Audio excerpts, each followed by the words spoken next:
Broads Media.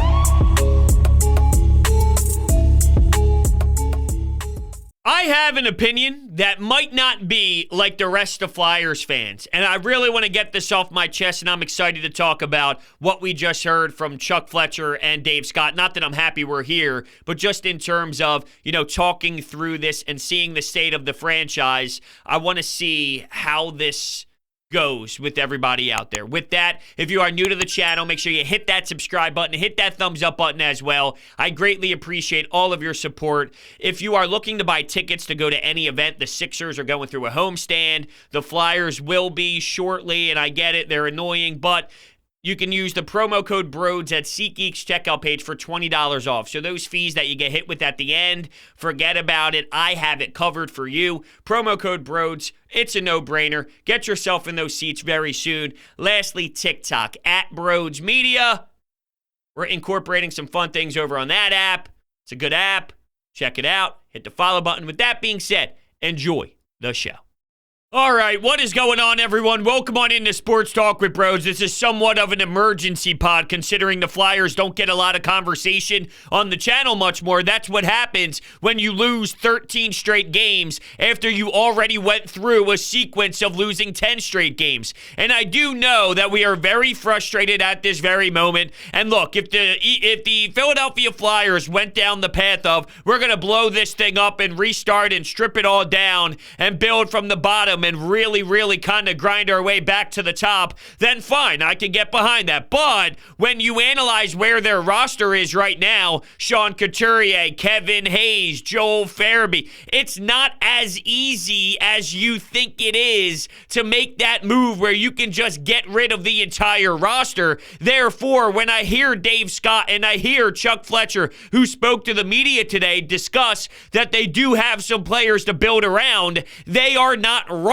They are not wrong. I know it's not the sexy thing to do, and it really is the outlier kind of approach to sit back and analyze what they said in terms of tweaking this roster and aggressively retooling. But based off of where they are right now, I don't necessarily think that it is the most horrendous description in the entire universe. Now, I was speaking to someone who is fairly involved on this journey of what the Philadelphia Flyers have in mind, and this is what I was told. They are looking to trade their UFAs. They're taking trade offers for Travis Sanheim and Travis Konechny. They plan to buy out JVR. They have a plan to have a first-round draft pick that is significantly high this season, and then looking to sign 2 to 3 free agents. Now, there's a lot to dissect within that. What will you get for Sanheim and Travis Konechny? What will those offers be? But I've been going back and forth with a lot of people, my buddies, and other people around the league and around the team, with what would make sense prior to hearing them speak. And, I think it's so easy to demand and scream to just get rid of everyone involved and seriously blow the entire organization up and try to maneuver through that way. But realistically, when you objectively look at where they're at, that's nearly impossible and physically really small percentage to do based off of where you are at. So, are they closer to tweaking this thing seriously, not minorly, seriously tweaking? What I mean by that, trading Ristolainen, trading Claude Giroux, making some serious splashes down that road and changing a lot of what this team represents. Moving on from the captain is obviously a face of the franchise that will be shaking it up. But to hear Dave Scott mention Farabee, Kevin Hayes, Ryan Ellis, Sean Couturier as a core, those type of players are on winning teams, right? I mean, I know it's hard for you to wrap your head around that, but there's a lot of teams, yes, they have better players than those guys, and the Flyers have to do way better landing those type of players and doing their best to bring in talent. And it's not easy to do. I get it. It's very difficult. But I'm just saying, to act as if Kevin Hayes in a top 9. Joel Farabee in a top 6. Sean Couturier, who's fantastic two-way game and wins a lot of draws and is so strong in that area. A lot of these successful franchises have those players too. They just have better than those guys. And what the Flyers have to do is find ways, whether that's free agency and targeting specific players, Johnny Gaudreau, Philip Forsberg, Thomas Hurdle, Tomas Hurdle. It depends on what that level of production is, and they're not Sidney Crosbys, they're not Alexander Ovechkins, but you just never know in this damn league. A handful of years ago, the Flyers were one game away from the Eastern Conference Final. 1 year ago, the Montreal Canadiens were in the Stanley Cup Finals, and now they're an embarrassment. The Jonathan Quick-led LA Kings with the 8th seed won the Stanley Cup. The St. Louis Blues went from one of the worst, ugliest seasons you've ever seen to Craig Berube and Jordan Binnington rallying to go win the damn Stanley Cup. 2 years ago, do you think the Cincinnati Bengals were saying that we're going to be in the AFC Championship just a handful of years from now? When the Eagles were 7-9, people were screaming to fire the head coach. That head coach ended up winning a Super Bowl championship the next year. All I'm saying is when turnarounds happen, it tends to happen when the unexpected occurs more so than, oh, we saw this coming light years away. Now, of course, some franchises take steps in the right direction year in and year out, and you can see the expected growth, and that is the way that it happens, but there's a lot of examples where things change rather quickly. And, when you study what's around the league, I'm with you. I'm sick and tired of the Oscar Lindbloms, the Scott Lawtons, and I'm not happy with Travis Konechny, the lack of growth, and the fact that Ivan Provorov can't look good unless Justin Braun is next to him. That's sad, right? Justin Braun playing well should never dictate who Ivan Provorov is and if he could handle the damn puck entering the zone.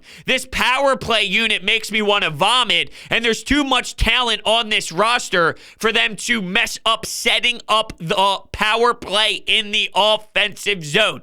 It's crazy. I honestly feel if you play another season out with this same exact roster, this is so historically pathetic that you wouldn't even get this again. And I hate to make it seem that way. It's almost as if I'm giving them an excuse. I'm not giving them an excuse. I'm expecting serious change. To say that they don't need to necessarily blow it up doesn't mean that I'm not demanding them to do some facelifts and changing life to the entire organization and really making a strong impact and really changing everything. But if we're going to be honest with ourselves, when you looked at what moves were made this offseason that Chuck Fletcher made, bringing in Brassard, bringing in Keith Yandel on contracts that were 1 year for veteran guys that really can't hurt your team. Now, unfortunately, because of this Iron Man streak, you're forced to play him. And I can't believe that Chuck Fletcher, to open up his statements, thought that it would be necessary to give him some sort of opening monologue congratulations when the state of the franchise is what it is.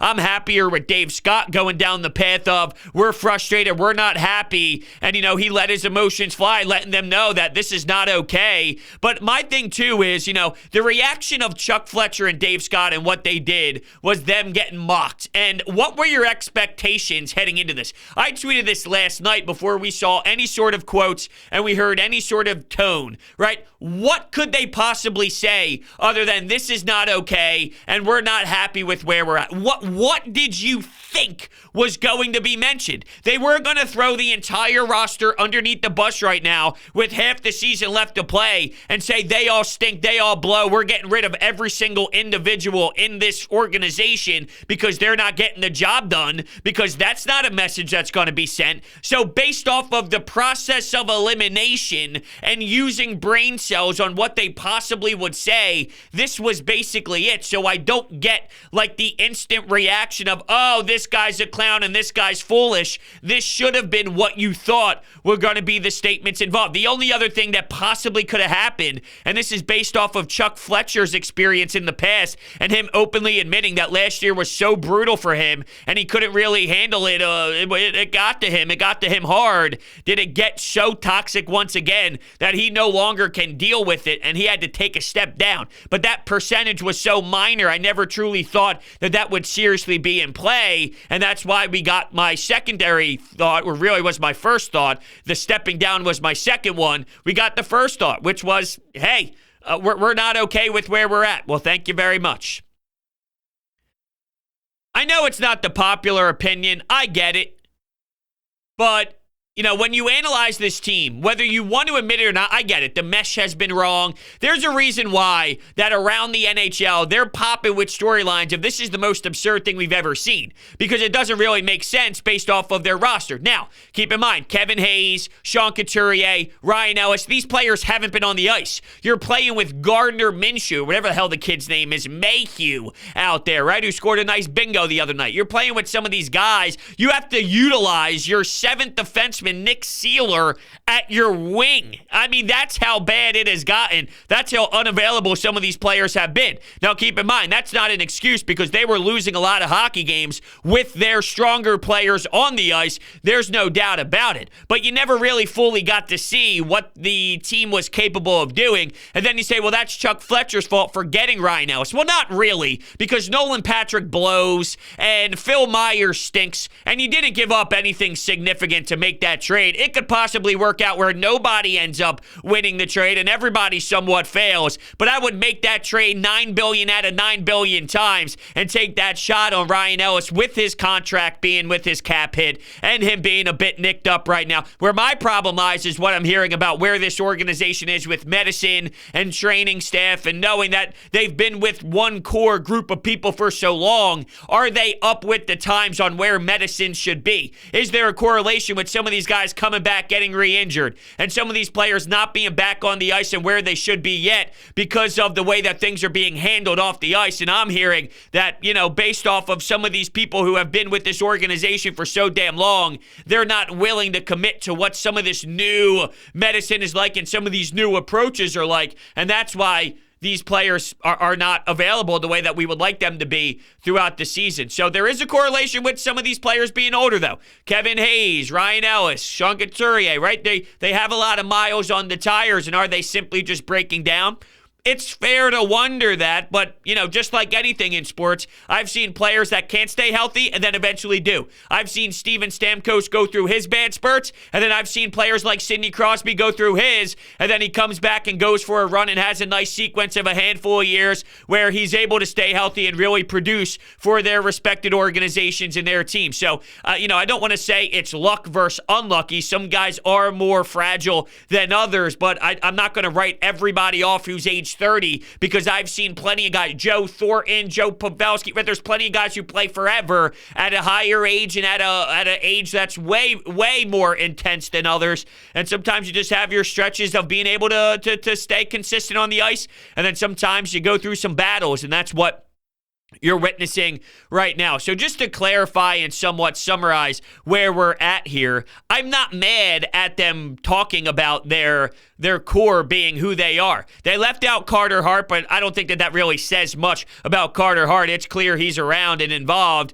Did they leave out Provorov for a reason? Maybe. They have to make serious change. I'm not acting as if legitimate franchise-altering moves are not supposed to happen. It is no doubt 1,000% in my demanding list of things that need to occur. But in terms of lighting a fire and burning the entire thing down, I just don't think that that's objectively possible with where they are at. If they buy out JVR, if they take some trade offers with Sanheim and TK, they trade their UFAs and Ristolainen and Claude Giroux, who they need to have him waive his no-trade clause, and apparently there's been some dialogue between him and where the agent is, and let's see if he's willing to do that. I really hope so. You get your pick. It's not a bad plan. It just comes once again down to execution, and I understand not having the biggest comfort level in the world with Chuck Fletcher and some of these guys, but, you know, if I take away the result and we talk about what Chuck Fletcher has done with a lot of his moves, moves, I know they look disastrous. And this sounds silly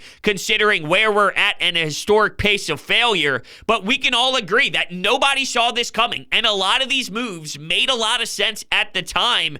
I just feel like some of this is more unlucky. And I don't, when you say that, I don't want to hear, bros, you're falling in the trap and you're just being naive. I've been around the sport long enough. I watch around the league long enough. They need better talent than what they have. The players that they have, though, and the level of players that they have are still part of franchises that have a lot of success. So what you need to do is maneuver around some of these pieces that you have by trading Ristolainen, by trading Claude Giroux, by drafting better, by bringing up Cam York, by bringing up some of these guys. Morgan Frost taking a better step. Travis Konechny even bringing you back talent, or him just being a better player, and maybe getting better talent will help him become a better player, right? Those type of things happening. A Kevin Hayes, a Sean Couturier, very good, strong teams have those style of players on their roster too. They just have more. And I get it. It's difficult to find those guys. So do you have to give up some to get some? No doubt about it. But some of these contracts are not as movable as you would like them to be. That doesn't downplay the value of what these players provide at the same time. It's a very difficult spot to be in. And I just think there's one simple reaction, which is the standard reaction. But if you remove yourself from that and look at the alternative, I'm just saying, I don't think it's as bad as what people think it is. I'm willing for both, and I know people don't like that. You need to take a side and have a take. But I can get behind both philosophies. Both philosophies do have their pros. Both philosophies do have their cons. It really comes down to what buttons do they push, whatever path they're going to acquire, and it seems that it's trending in the direction of an aggressive retool.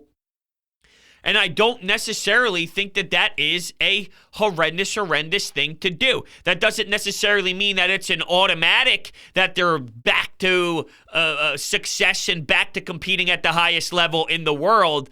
But, yeah, it doesn't mean that stripping it down and going through an entire rebuild means you're going to land top-tier talent either. Because we've seen Nolan Patrick be a bust. We've seen them miss on Cal McCarr. We've seen a lot of different reactions. And by the way, from what I'm hearing, Bobby Clark making shots and taking shots at Ron Hextall, that was to save the franchise's face and less about Ron Hextall. Not that I'm supporting him, because I think as time moved forward, we've seen his draft wasn't as strong and all of his picks weren't as smooth as maybe we would have anticipated and thought they were after we see them, or the lack thereof development, I should say. But, I don't agree fully in what Bobby Clark was doing by just taking full-on ammo and firing shots at Ron Hextall when things were getting hot and things were getting heated within that Flyers organization. It's tough because what type of player do you bring in? You think about defensively and how you got to shore up a lot of spots. Well, who's available? Lindholm? Klingberg? Well, what type of names are you acquiring? Cam York being a full-time guy, okay. Ivan Provorov being a full-time guy, okay. And then what do you have? Because if you're willing to move on from a Justin Braun at the deadline, it's like they're 50-50 on Risto. What type of money is he going to demand? If it's a lot, well, then get rid of him. Edmonton offered an offer for Martin Jones, but apparently it wasn't high enough, and Chuck Fletcher wants more. Willing to trade TK and Sanheim, Braun, Giroux. Where's your defensive structure? And what type of free agents can you hit and bring in with some of your money that's going to shore that up? Because it can't be these one-year veteran Keith Yandles of the world. We've seen that not be good enough. I don't know how they push these buttons, but it's fascinating to study for sure, and it puts us in a really interesting spot, no doubt. They mentioned opening up the checkbook, willing to go sign a lot of players, and Chuck Fletcher's their guy, so Chuck Fletcher will be here to do this. And look, if they were going to rebuild it, I don't want Chuck Fletcher being my guy. With where they're at right now, if Chuck Fletcher is the one pushing the buttons, I'm not jumping up for joy about it, but I would feel a lot worse if they went with a restructure completely and he was still in place with his fingerprints. That would be a whole new mentality. That would be a fresh set of eyes. With where they're at now, with their eyes already being on the current team, one more crack at it, maybe that's the path they go down for sure. So a lot of emotions, a lot of reaction, a lot of disgust, a lot of poor feelings. But ultimately, that's basically where I'm at with it all. And I get it. I get it's not the common thought. I was texting a few people that I respect in this business and around this league, and they seem to have a not normal. They seem to have a similar type of approach that I do with it, where you relate it to what fans want. And I can totally see why fans have paper bags on their face.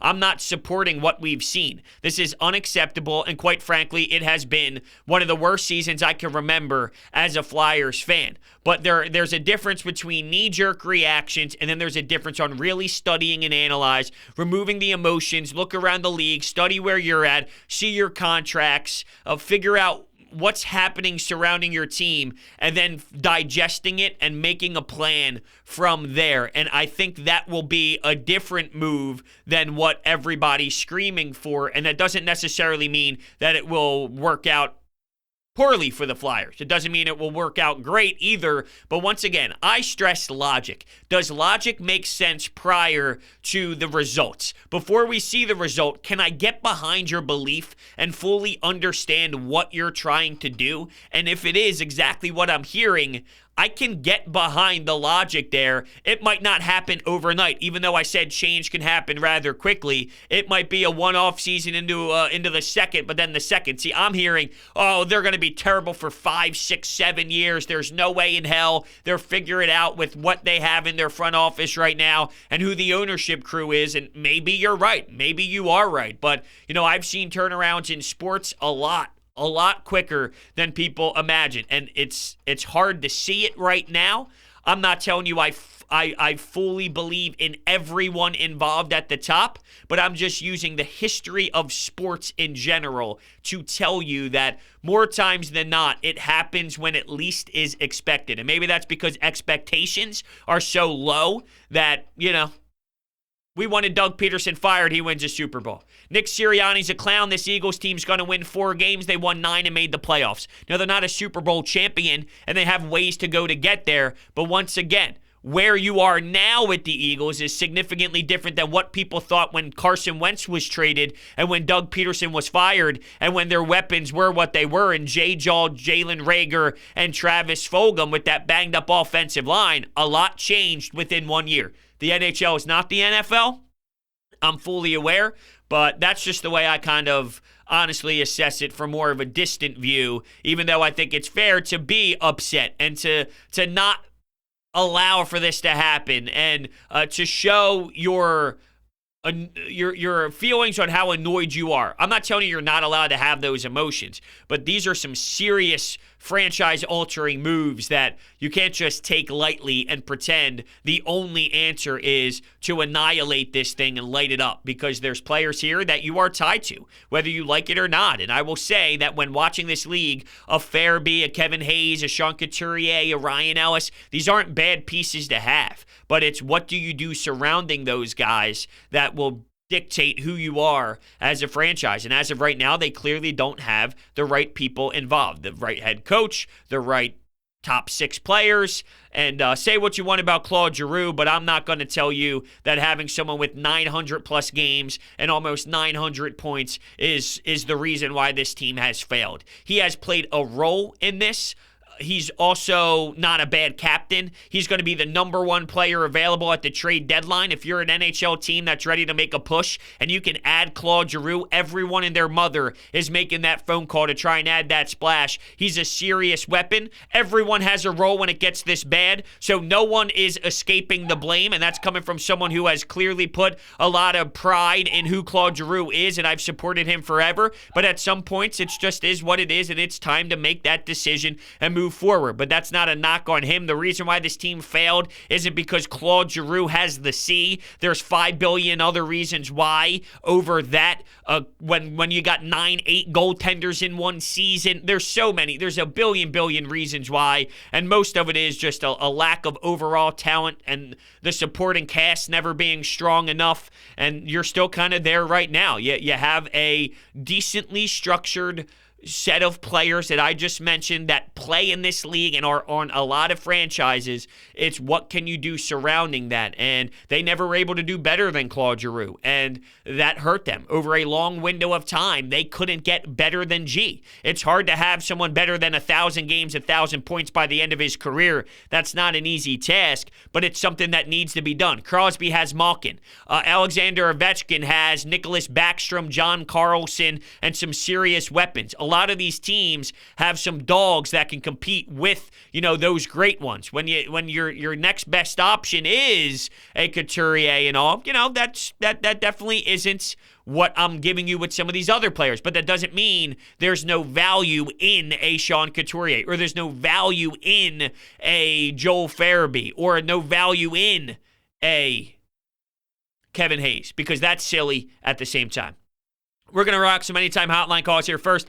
DeSimone Jewelers is my jeweler. I get my fiance's engagement ring from them. I continue to go back for holidays. You got Valentine's Day coming up. They're a family-owned business located in Haddonfield, New Jersey, previously in Jewelers Row. Will, Lou, Nick, and Mike, they treat you like family the moment you walk into the door. They work with you to get the best design at the most reasonable price you will find in the market. They provide custom jewelry design, jewelry repairs, appraisals, watch repairs, battery replacement, and so much more. If you tell them that Brode sent you, then they will absolutely hook you up. Their website is in the description, DeSimoneJewelers.com. They are A+, and they are fantastic, fantastic people. You'd be a fool not to get your significant other such a beautiful piece for the holidays, for their birthday, you name it. DeSimone Jewelers, the best in the business. Okay. Let's read some anytime hotline text messages here. A couple no names. Remember, if you want to text in, you can leave your name and where you're from, just so there's some connection towards it whenever you do text in. Comcast needs to sell the team. It starts at the top of the organization. How dare this bozo talk about the feeling inside being the same as it once was in terms of the corporation? There is no way, and I mean no way, that this should be the case. Everyone needs to be traded and fired. I'm sorry, No Name. I just don't know how that is physically possible. It is a very difficult task to do, and it's not something that I think is just objective. Like, I'm with you. And like I said, if they did it the right way and they went through a full-on legitimate retool and I can get behind their logic, then fine. But it's not something that's so painfully obvious that they do. And I know you might be screaming wherever you're listening, whether it's YouTube or Apple Podcast or Spotify, and shameless plug, if you're listening on those podcasting platforms, maybe you leave a 5-star rating and a review and a little comment as well. That is greatly appreciated. Thank you all so much. It's not as easy as you think it is, because there are still a lot of players on this team. It's not working out, and the flow of the team is just not there, and it is not meshing well, and there's just a locker room vibe that is off for sure. And that needs to change. And that changes when you make major moves. Like, if you move G and you move Risto and you move Sanheim and you move, some of these other players, and it's 4 guys leaving and 4 guys coming in, that's a massive overhaul, depending on what level, right? Not the Nate Thompsons of the world. And that's another thing. If that's the level of free agents we're talking about, Keith Yandel, Nate Thompson, and some of these just random guys, well, then of course that's not enough. But if you bring in some real players, and Cam Atkinson, he worked his balls off this year, and he's a player that can succeed on a team. It's just he's not going to take over a team, but he's still an important player on a winning team. Winning teams have a Cam Atkinson. They do. It's just this team's not a winning team right now. And my point is, when you look at where they're at, if they bring in free agents and bring in some guys that pop that way while moving on from, let's say, 4 guys, that's enough to change the overall morale in the room. And I know last year to this year was supposed to be that, but that doesn't mean that that's not a recipe for success because it didn't work once. It's finding the right mix of guys. You bring in 4 different guys, it's not the same as bringing in the same that you did now, regardless of how many of them played at Boston College together and how many of them knew each other before. It fell apart and it collapsed for multiple different reasons. And when it gets this ugly, there's 5 billion reasons why, but the start of bringing in a handful of different core more players can definitely spark something that you don't anticipate. Mike tweets in and said, I saw your tweet thread, Broads, and I agree with your settlement. There is no way everyone can be moved. Some players on the current team are still good enough to be in the NHL and good enough to be here. There's something wrong with the max. There's something wrong with the max? I don't know what that means. There's something wrong with the max, but talent is on the roster. With the mix? I'm not sure. No city has 12 Sidney Crosbys on the team. We need to get gamers and more talent than just Claude Giroux. Well, I don't think Claude Giroux is going to be here anymore, but your overall settlement, Mike, is exactly kind of what I agree with. There's plenty to look at on this roster and to say you can do something with it. How do I maximize these players, and how do I get overall better talent with still some of these contracts involved?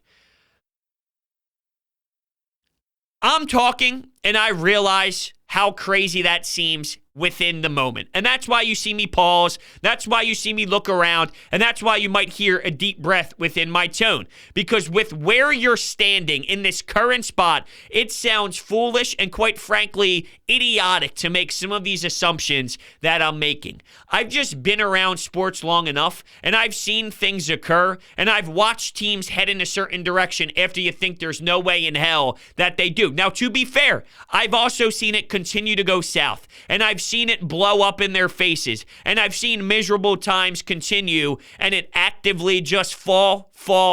And it's fair to say, because of who's running this ship right now, I won't believe it until I see it. Okay, I won't fight you on that. I'm not going to act as if everyone should put blind faith and optimism in that. But I do think it's fair to just breathe and realize that there are still things here that, while it shouldn't ever be optimistic because of losing 13 straight games and just getting outworked and getting dominated and the Islanders destroying you in the second period where you have no life whatsoever, even when you're up 2 goals, you kind of know and understand this is not going to last long. This will not be something that ends well. The Islanders will eventually find their way and score some points for sure.